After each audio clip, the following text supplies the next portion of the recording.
without a system in place for how you go about your business on the golf course, if you're Hmm. just making subjective decisions while you're out there, you don't even know that you're making mistakes. You have no way of measuring your performance, right? So if you systemize that and you have some way to normalize what you do in terms of target selection, or how you work your way around the golf course, if you can normalize that process, you can measure it.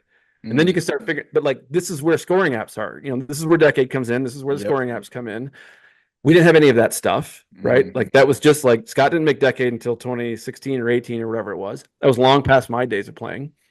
So there was nothing there. There was no structure there. And I needed Hmm. that bad. So if you Yeah. didn't, and like in the old days, it was you learn from Ray Floyd, you learn from Reedy Nicholas, and it was play within yourself, make smart decisions.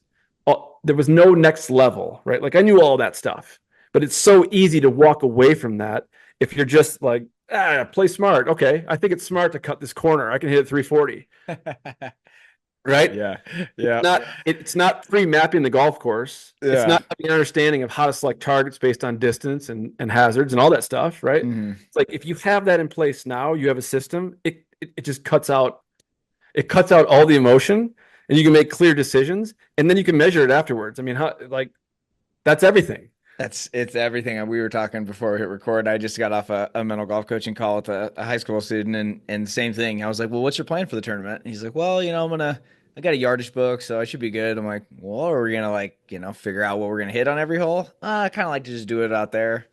I'm like, I'd really like if we just had a plan for every hole, and you can adapt if there's wind or cold weather or something like that. But yeah, like when you said, when you have that strategy in place and you know what to do statistically is going to give you the best thing. Like when I went through Decade in 2022, I thought I knew a lot about golf, and I felt really dumb really fast because I was like, I went to Q school in 2019. How did I pick targets then? Was it just Yeah. all an emotion? Like, I don't know, Yeah. So it's like once you have a system and just understand shot dispersion and all the things you share on your Instagram and talk about in your book, it's like, what did we do? So it sounds like that was a big part of it. And is that pretty core to what you teach now? Is a lot of just giving people a system so that way they know how to kind of automate their thinking on the course? There has to be for sure there has to be some sort of system. I think in 10 years we won't be having this conversation anymore. I think Mm, playing elite level golf, this will be part of it. It will be just the same as being able to hit it a long ways. It'll be the same as having a great short game. How good is mm, your course management, and how disciplined are you, in yeah, implementing that strategy while you're right. out there? It, there will if you do not keep up with that, the separation is going to be too high. We're seeing it today. Mm, It's Scotty Scheffler. We're seeing it. It's why Rory came out, had a press conference, and said, "I got to stop making so many damn bogeys." mm, It's because Scotty is so disciplined with his decision making, coupled with he is an extremely good ball striker. yep. So he is going to just, it's like death by a thousand cuts with him. Mm, Over and over and over, he puts himself in good spots over and over and over. He doesn't have to be a good putter. mm. 2022, he was number one in the world at 165th in putting. Like, Gosh, is that the stat? That's yeah, wild. I didn't realize it was that bad. something like Oof. that. Yeah. Hmm. Yeah. I Okay, mean, so you started to really dive in on this stuff. Was it more course management, or were there any mental things? Was it breathing? I mean, what was were you a club thrower, negative self talk, or were you solid on that stuff? It was more just the decisions in desert golf. yeah, well, I've always been into high performance. I was listening to Tony Robbins when I was like 19 for whatever Nice. reason. Like I've been into it. Yeah. So throughout my entire life, I've gravitated to that sort of thing. So I totally have like a very good grasp of mindset things and how to stay positive and Hmm. self-talk. I'm very aware of that stuff. I always have been. I think where I really struggled was in the moment, not having the ability to just let go. Mm. I was very much, caught in this odd sort of I need to play smart, and I think it was definitely because I was playing against guys who are very good, who Hmm. were in position off the tee all the time. Didn't hit it as far as I could, but they were. I mean, I was getting beat routinely by guys that would hit it 290, 300. Fine, that's far enough in professional golf, but they were always in position, right? Hmm. And so I could outdrive them, whatever, didn't matter, but I was out of play. So then I tried to figure out this avenue where I could be a little bit less aggressive and try to get it in play, and it just didn't work that way, right? Like I was Hmm. swinging at 80% of my athletic ability or whatever, and I just wasn't letting it go.